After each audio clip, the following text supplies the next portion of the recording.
I was dating a gentleman whom I became intimate with early on. We have an incredible connection. However, after spending a weekend together, he rushed off and said he had to deal with something related to his wife, whom he separated from.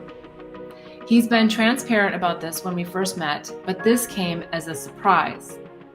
Then I didn't hear from him for 3 weeks. Now he's texted me and apologized for not being in touch. What should I do and how to respond? Run as fast and far as you can. Well, that's the quick answer, but I know that matters of the heart are not always that easy. It sounds easy, it is easy, but then we get all complicated because we've got this connection and we've become intimate with them. Okay, so first of all, I'm going to tell you things that you already know, but that's what I'm here to do, is just help you remember and remind you of some of the common sense things, which is we don't get intimate with people who aren't available. So if he's not divorced and he hasn't already done the work and he hasn't already cleaned up his shit, then you really should run. I know it's hard when we have these connections and we feel, but I'll remind you of a couple of things. That when we have that connection, especially, when we want to be intimate so quickly with someone, we are connecting for various reasons. But the number one reason often is that we share a wound.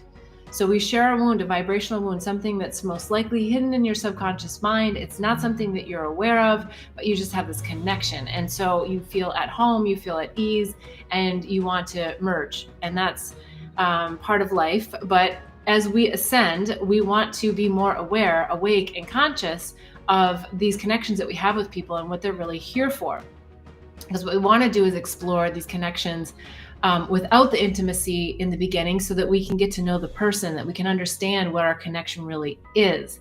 Now, with that said, I'm also going to mention, if this person is a narcissist, if this person, or you, but I'm going to say this other person, because I'm picking up more the energy on them than you.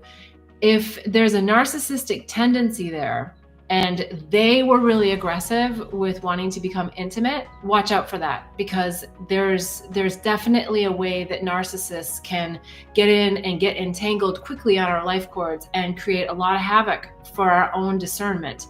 It can spiral us, it can spin us, it can take us into a direction where we kind of lose our way, in the sense that that whole, we get into the chemistry and we just lose our clarity.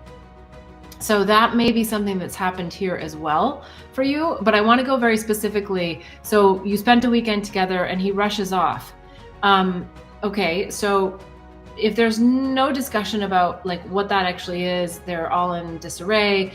It's just another huge sign for you that this person is not ready to be in a relationship. Now, unless you want to just have sex with this person and that's your jam and your MO, then that's a different story. But I think if you're watching the show and you're submitting the question, you're definitely on an ascension journey where you want to learn the lessons.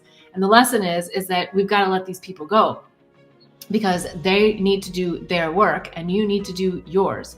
I would dig into, why did I attract this person?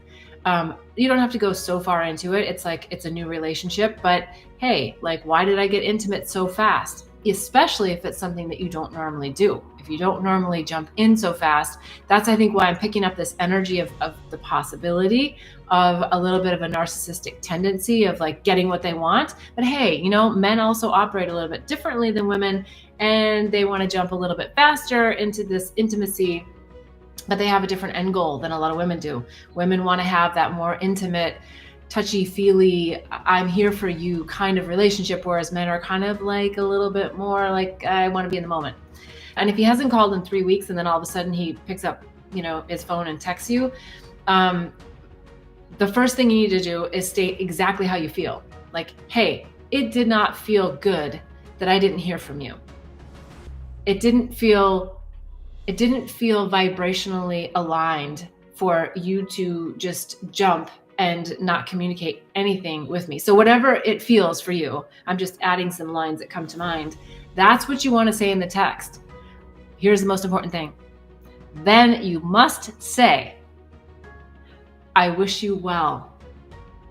And you must let it go. Chances are that person is going to come back to you and they're going to be like, oh, no, give it another shot. I'm sorry. If they do that, you know that it is an absolute no-go.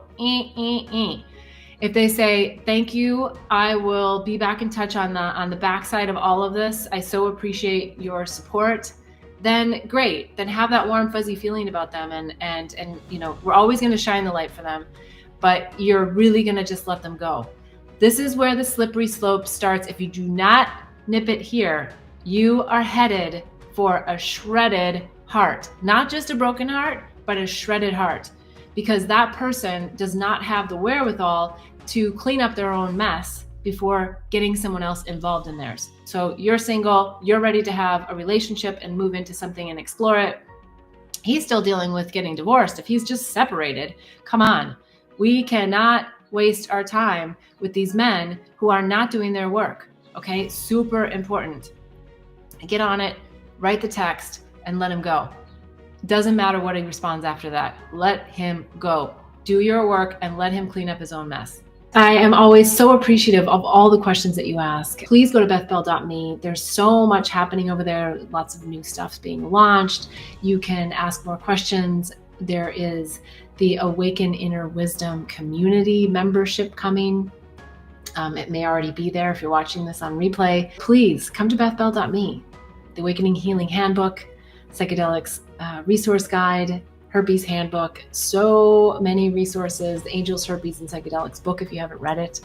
I would love to share more stories with you, more insights, more wisdom, and I can't wait to see you next week. Please join me 11:11 Sunday mornings. All right, until then, wishing you much bliss and love.